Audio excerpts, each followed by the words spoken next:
किशोरी जी स्वयं तो दही बेचने नहीं जाती, पर सब सखियां जाती हैं, तो किशोरी जी सोचे पूरे दिन अकेली मैं कहा करूंगी, तो मैं भी इनके संग चली जाऊं। तो आज सब सखियन के संग दही बेचन के काजे सब गोपी जा रही हैं और किशोरी जी उनके साथ यमुना पल्ली पार गई। अब यमुना पल्ली पार गई, वादना ऐसा योग बनो कि कोई दही खरीदे वारो आयो ही नहीं, दही विक्रय भयो ही नहीं। शाम को समय है गयो, किशोरी जी ने सब सकीन से कही अच्छा अब चलो, वापस चलो, ज्यादा रात्रि है जाएगी, विलंब है जाएगा, कीर्ति मैया फिर बहुत डांटे, चलो वापस चलो। जैसे ही वापस जावे को तैयार भई, यमुना जी के तट पर पहुंची। मंदम मंदम सूर्य अस्त हो चुका, धीरे धीरे अंधेरा हो रहा था। किशोरी जी सब सकीन से कह रही अरे जल्दी करो, जल्दी कोई नौका की व्यवस्था करो, पल्ली पार चले। क्षमाजू आप विराजो, हम देखें कोई नौका मिले तो आपको बताएंगी। सखियां सब ऊपर चढ़ चढ़ करके और महाराज यमुना के तट पर देखें, पर दूर दूर तक कोई नौका दिखाई नहीं दी। हे श्यामाजू, आज तो श्री यमुना जी ने हमारी परीक्षा ले ली है, दूर दूर तक एक भी नौका नहीं है और ना ही कोई नौका चलावे वारो दिख रहा है। हे श्यामाजू कहा करें, अरे ऐसे मत करो, कीर्ति मैया बहुत डांटेगी, अरे पिताजी बड़े व्याकुल है रहे होंगे, मुझको जल्दी पहुंचना है घर, मैं काईकू आ गई तुम लोगन के संग, आज ना आती तो ठीक रहतो। अरे जब जमुना पल्ली पार जानो तो मैं क्यों आई, वहीं के वहीं रही आती। बेचारे पिताजी ढूंढ रहे होंगे, चिंता कर रहे होंगे, कहाँ चली गई श्यामा। अरे आप चिंता मत करो, हम फिर से देखें कोई नौका मिले तो। सखी ने जाकर के फिर से देखी, इतने में ही एक नेक्सी सी नौका में, और नेक्से से गोपाल जी बढ़िया सुंदर वस्त्र पहने, ऊंची धोती पहने, सिर पर ढांटो बांधे, छोटी सी अपनी नौका वहीं अकेले ही चला रहे। ठाकुर जी अपनी नौका चला रहे हैं, छोटी सी नौका, नेक्से से बटुआ से ठाकुर जी।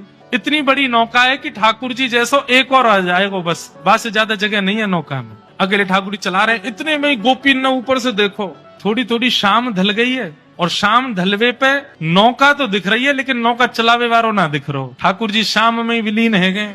अरे श्यामाजू एक नौका तो दिखाई दे रही है छोटी सी, और वह नौका में गदमदरा सो छोरा और बैठो है। श्री जी बोली कछु करो, कैसी करो, कोई भी उपाय करो, नौका बुलाओ, मोकू जल्दी ब्रह्मानु जी के पास पहुंचना, मैया बाबा बड़ी चिंता में होंगे, आप चिंता मत करो, हम अभी बुलावे। सब गोपी गई, गोपी जाकर के सब अटारी चिल्लाने लगी, ओ मलाके, ओ नाव चलावे वाले, जल्दी अपनी नौका लेके आए यहाँ पे। ठाकुर जी धीमे धीमे नौका चला रहे, नौका चला रहे तो रुक गए, और रुक करके एक बार देखी और देख करके फिर दूसरी तरफ देख करके अपनी नौका चलाने लगे। गोपी बोली बड़े अहम में बैठो ही तो नौका वारो, देख को मुंह फिर ले अपनो, ओ भैया नौका वारे, ओ मलाके, ने अपनी नौका लेके आ जल्दी, इस पार हमारी श्यामाजू पार करेंगी। ठाकुर जी बोले पहले तमीज से बोल ले, मलाके चिल्ला रही, कोई मलाको थोड़ी हूँ मैं, कोई नाव चलावे वाला हूँ यहाँ पे। जी मेरी नौका है, मेरी खुद की नौका है, मेरे बाबा ने छोटी सी मोकू बनवाई है, जहाँ मैं बैठ के कभी कभी जमुना जी की सैर करूं मैं, कोई आर पार करवे वारो कोई मला ना हूं मैं। कहाँ से आ गई है जन जोर जोर चिल्ला रही,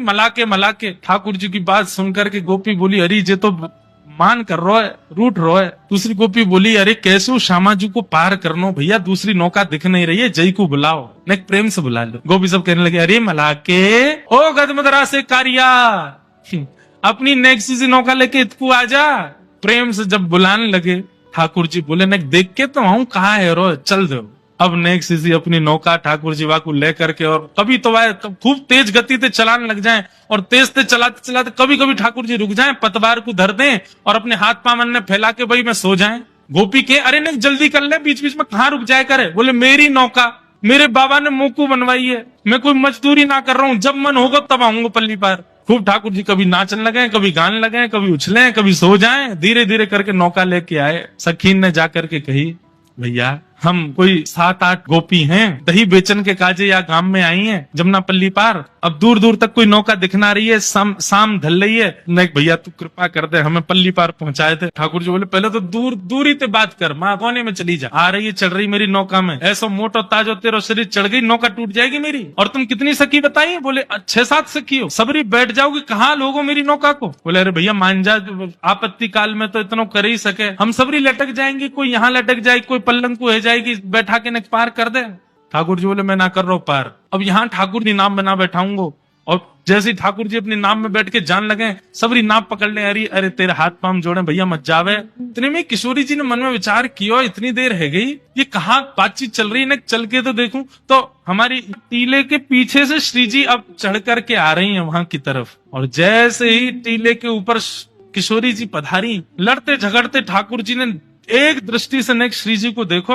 श्री जी को देखते ही ठाकुर जी की ना हाँ में परिवर्तित होने लगी। ए भैया तेरे हाथ पांव जोड़ रहे हैं, बाहर कर दे। अच्छा अच्छा अच्छा ठीक है कर तो दूंगो, लेकिन पहले मोकू सबरी सखी आके दिखाओ तुम्हारो शरीर कैसो है। और तुम्हारो कहीं वजन ज्यादा भयो तो मैं ना बैठाऊंगा अपनी नाम में, मेरी बाबा ने बनवाई है मेरे काज नाम, ऐसे थोड़ी सबन को बैठा लूंगा। सब सखियां आई।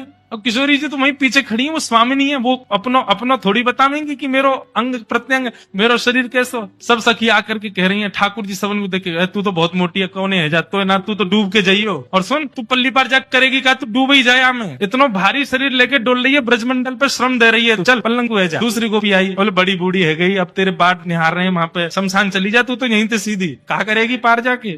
सब गोपीन को ठाकुर जी रिजेक्ट करते जा रहे हैं और श्री जी वहीं खड़े। ठाकुर जी बोले पहले तो दूरी से बात कर, माँ कोने में चली जा, आ रही है चढ़ रही मेरी नौका में, ऐसा मोटो ताजो तेरो शरीर चढ़ गई, नौका टूट जाएगी मेरी। और तुम कितनी सखी बताई? बोले 6-7 सखी हो, सबरी बैठ जाओगी, कहाँ लोगो मेरी नौका को। बोले अरे भैया मान जा, आपत्ति काल में तो इतना कर ही सके, हम सबरी लटक जाएंगे, कोई यहाँ लटक जाएगी, कोई पल्लंग को है जाएगी, बैठा के न पार कर दे। ठाकुर जी बोले मैं ना कर रहा हूँ पार, अब यहाँ ठाकुर जी नाम में ना बैठाऊंगो। और जैसे ही ठाकुर जी अपने नाम में बैठ के जान लगे, सबरी नाप पकड़ ले, अरे अरे तेरे हाथ पांव जोड़े भैया मत जावे। इतने में किशोरी जी ने मन में विचार किया, इतनी देर है गई, ये कहाँ बातचीत चल रही है, चल के तो देखूं। तो हमारी टीले के पीछे से श्री जी अब चढ़ करके आ रही है वहां की तरफ, और जैसे ही टीले के ऊपर किशोरी जी पधारी, लड़ते झगड़ते ठाकुर जी ने एक दृष्टि से नेक श्री जी को देखो।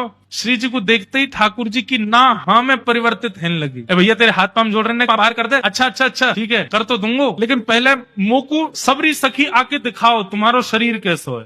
और तुम्हारो कहीं वजन ज्यादा भयो तो मैं ना बैठाऊंगा अपनी नाम में, मेरी बाबा ने बनवाई है मेरे काज नाम, ऐसे थोड़ी सबन को बैठा लूंगा। सब सखियां आई। और किशोरी जी तो वहीं पीछे खड़ी है, वो स्वामिनी है, वो अपनो थोड़ी बतावेंगी कि मेरो अंग प्रत्यंग मेरो शरीर कैसो। सब सखी आकर के कह रही हैं ठाकुर जी सबन को देखे, तू तो बहुत मोटी है, कौन है जातो है ना, तू तो डूब के जाइयो। और सुन तू पल्ली पार जा करेगी का, तू डूब ही जाए में, इतना भारी शरीर लेके डोल रही है, ब्रजमंडल पे श्रम दे रही है, चल पलंग को है जा। दूसरी गोपी आई, बोले बड़ी बूढ़ी है गई, अब तेरे बाट निहार रहे हैं वहां पे, शमशान चली जा तू तो यहीं से सीधी, कहा करेगी पार जाके। सब गोपीन को ठाकुर जी रिजेक्ट करते जा रहे हैं और श्री जी वहीं खड़ी है अभी ऊपर वह मिट्टी के टीले पे। और ठाकुर जी ने सब सखीन से कह दी, बोले ना पार ना है सको, तुम लोगों ने ना बैठाऊं, मेरी नौका में इतनो बल ही ना है, वो मेरो भार भी बहुत मुश्किल से संभाले। कोमल सो बड़ो कोमल सो, बड़ो सहज सो, बड़ो निर्मल सो, बिल्कुल जैसे पंख को वजन रहे ना, ऐसे वजन वारी कोई बैठे तो बैठ जाए हम, और कोई ना बैठ सके। तभी ठाकुर जी ने श्री जी की ओर देखो और श्री जी की ओर देख के बोली, वो कौन खड़ी है ऊपर?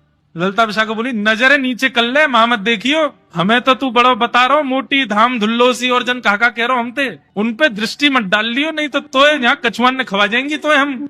अच्छा मोए लगे तुम सबन की स्वामिनी जई दिख है। बोले हाँ हमारी स्वामिनी है। तो सुन तू भी यहीं बैठी रहो, अपनी स्वामी जी को यहीं बैठाती रहे, मैं तो जा रहा हूँ नाम में बैठ के। और जैसे ही ठाकुर जी जाने लगे, ललिता विशाखा दौड़ी, अरे ना तू तो बुरो मान जाए लाला, बुरो काई को मानना है, अरे हम तो इतने प्रार्थना ही तो कर रही है, तू नहीं मानेगो, देख दूर दूर तक कौन अबला नारीन को ऐसी रात्रि में कौन छोड़े। ठाकुर जी बोले मैं भी तो अबला पुरुष हूँ, मैं हूँ तो अकेलो ढूंढ लो, मेरे अम्मा बाबा मेरी बात निहार रहे हैं घर पे, ऐसे तो ना रहूंगा मैं हूँ जा रहा हूँ मेरे घर। बोले देखो एक ही बात है, बैठेगी तो केवल वो ही बैठेगी और कोई ना बैठेगा, या नौका में और कोई को ना बैठाऊंगा। ललिता विशाखा एक दूसरे को मुख देखने लगी। सब सखी बोली कहा करें? बोले किशोरी जी के पास चलो।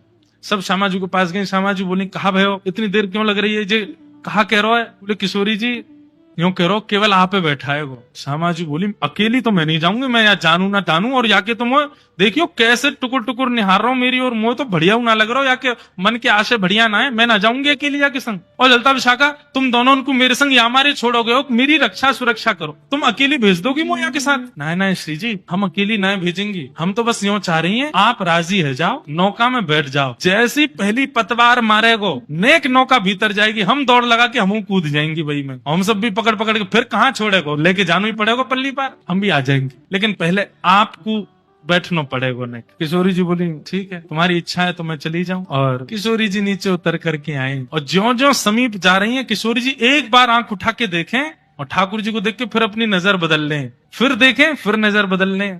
किशोरी जी समीप पहुंची। ठाकुर जी बोले क्यों नजर हटना रही ना मोते? कहा बताऊं ऐसा मलूक हूं मैं, जो देख ले वो देख तो ही रह जाए। ललिता विशाखा बोली ए तू सुन, तू बात न मत बनावे, बस जा काम को आ बात कर दे, हमारी शीजू को बैठा नौका में पार कर दे पल्लम को।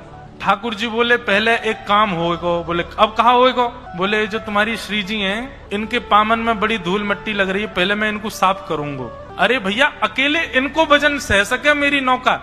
इनके पामन में धूल मिट्टी लगी है, या को वजन यदि मेरी नौका में गयो तो डूब जाएगी। ललिता विशाखा बोली ये सब तो तेरे बहाने हैं, स्पर्श करवे के हम सब जाने ना है। तू सकलती पता चल लो कैसा है, लंपटता के पूरे लक्षण है तो में। ठाकुर जी बोले तो फिर ठीक है, चली जाइयो, पार में जा रहा हूँ। बैठन लगे नौका। अरे नहीं नहीं, तू तो बुरो मान जाए लाला, आजा आजा। कहा करना? बोले चरण धोंगो, मैं ही धोंगो, तुम सबरी दूर नहीं हो, अकेलो धोंगो। श्री जी तो पीछे हट गई, बोले मैं नहीं स्पर्श कराऊंगी याते। ललिता विशाखा बोली श्री जी देखो, दूर दूर तक कोई नौका नहीं है, एक ही नौका है। अब ठीक है, जैसा भी है, पार तो कर ही देगो। और श्यामाजू एक बार बस या की नौका में बैठ जाए हम, फिर तो या ऐसा सबक सिखाएंगी, पल्ली पार ले जा करके तो या के हाथ पाम बांध के एक एक डुक मार के जाएंगी यहाँ में।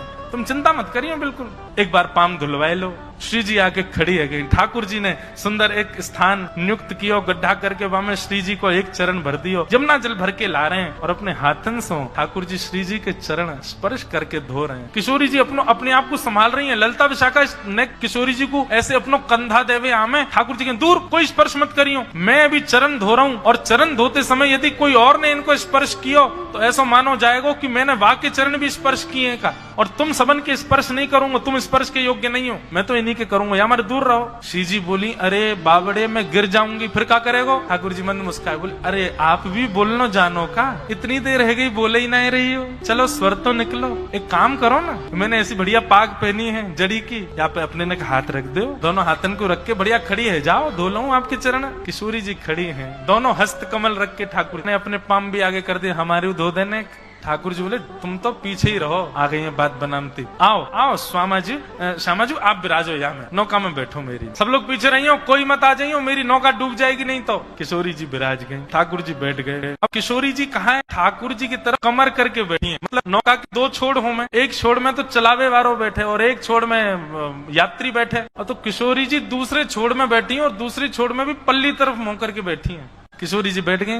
अब ठाकुर जी ने जबरदस्ती अपनी पतवार जो है वो जमुना जी के भीतर रज में फंसा रखी है और ठाकुर जी वहां पे ऊपर लद रहे हैं, जोर से खींच रहे हैं। बोले अरे ये नौका तो आगे ही ना बढ़ रही। ललिता विशाखा आदि सब भारतीय बोली अब बैठ गई है, श्यामाजू ले जा पल्ली पार। बोले अरे बढ़ना रही है ये आगे, क्यों ना बढ़ रही? बोले तुम्हारी जो स्वामिनी बैठी है गलत बैठी है ये। बोले मतलब? बोले अरे तुम न जानो नौका जो है का वो वायु के प्रवाह से चले, अब पल्ली तरफ मेरी नौका को मुख रहेगा वो चलेगी, वही तरफ तुम्हारी स्वामिनी जो श्वास ले रही है तो वायु टकरा जाएगी, नौका कैसे बढ़ेगी आगे? इनते कहो मेरी तरफ मुंह करके बैठ। शाखा बोली जे कौन सा तर्क है लाला तेरो? बोले मेरो तर्क यही है, मेरी नौका ऐसे चलेगी, इनते कहो इधर की तरफ मुंह करके बैठे तब नौका बढ़े। किशोरी जी तो इशारों करे मैं उतर के आ रही हूँ बाहर, सब कह नहीं नहीं आप बैठी रहो, नेकी तो बात है, कहा करना पल्ली पार जाके ये अपने घर हम अपने घर, हमारो कहा मतलब ही आते। विपरीत स्थिति में सबको बाप बनाना पड़े, श्यामाजू बैठ जाओ। किशोरी जी ठाकुर जी की तरफ मुंह करके बैठ गई, लेकिन मुंह की भौं चढ़ा रखी है, भौं चढ़ा रखी है, प्रेम भर के नहीं देख रही हैं। ठाकुर जी ने नौका नेक बाहर लाई और जैसे ही नौका जमुना जी में पहुंची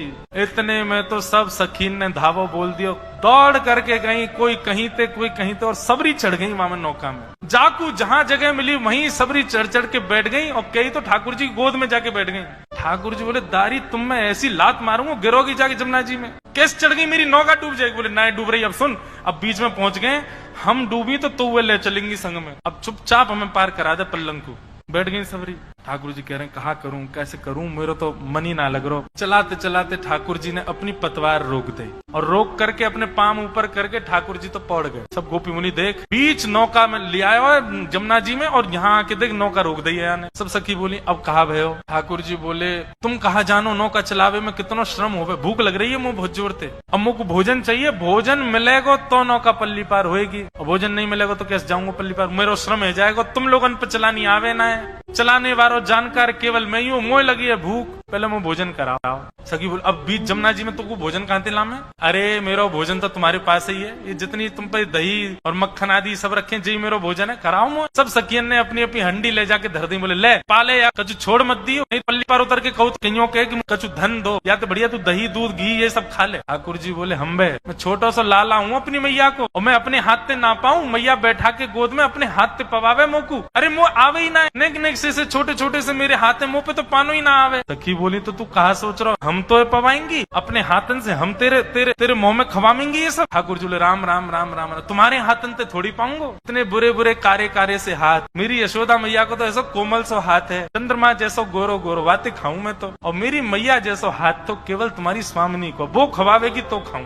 अब तो भैया एक ही बात है, नौका आगे तभी बढ़ेगी जब मेरो पेट भरेगा, और मेरो पेट तभी भरेगा जब तुम्हारी स्वामिनी आकर के मुंह को खवावे। और बीच मझधार में खड़े हैं, कहा करें। स्वामिनी जी बोली मेरी तरफ देखियो भी मत ललता विशाखा, तुम्हारी 3 बात मान ली, मैं अब नहीं मानूंगी। अरे कौन है पता ना, मैं जानू ना तानू, या अपने हाथ क्यों खवाऊं मैं। पर जावेद मुंह ब्याह करो, नहीं तो पल्ली पार नहीं उतारूंगा। तो तुम यूं कह दोगे झूठे को ब्याह कर लो श्यामाजू, पल्ली पार तो छोड़ ही देगो। सब सखियां मनोहार कर रही हैं। ठाकुर जी बैठ गए मुंह खोल के, आओ पवाओ, यही दियो सब है, इधर उधर मत लगाए दियो। कोमल से हाथ है, नहीं दांतन ते बचाए लियो, कहीं काट ना लाऊं। किशोरी जी हाथ ते अपने ते सामग्री ले रही हैं, और किशोरी जी के नेत्र ऐसे आकर्षित हो जाती जी कह रही है ऐसी स्थिति तो केवल श्याम सुंदर को देख करके होवे, जी कौन है, यहाँ से मेरी दृष्टि हट क्यों नहीं पा रही है। किशोरी जी पवाते पवाते नेक ओष्ठ से ऊपर नासिका, जैसे ही ठाकुर जी के नेत्रन में देखो है आकर्षित कर रहे हैं, और वहां में भी मंद मंद मुस्कुराते हुए ठाकुर जी श्यामाजू को देख रहे हैं। श्री जी को रोम रोम पुलकित है गयो, नेत्रन से अविरल अश्रुधार गिरने लगी, मन रूपी मयूर नृत्य करने लगो। जी किशोरी जी को देख रहे हैं, किशोरी जी ठाकुर जी को देख रही हैं, पीछे खड़ी सब सखियां मन में विचार कर रही हैं, जी कहा भयो भैया ये स्तब्ध क्यों है दोनों। ललता विशाखा ने जाकर के किशोरी जी को नेक चेतायो, तब श्यामाजू को नेक होश आयो। होश आती अपने आंख मीड़न लगी, बोले नहीं नहीं नहीं श्याम सुंदर नहीं है। श्याम, अरे मुझे ऐसा लगी श्याम सुंदर तो नहीं, अरे इतना बुरा श्याम सुंदर, श्याम सुंदर तो बड़ा सुंदर है श्री जी, जो श्याम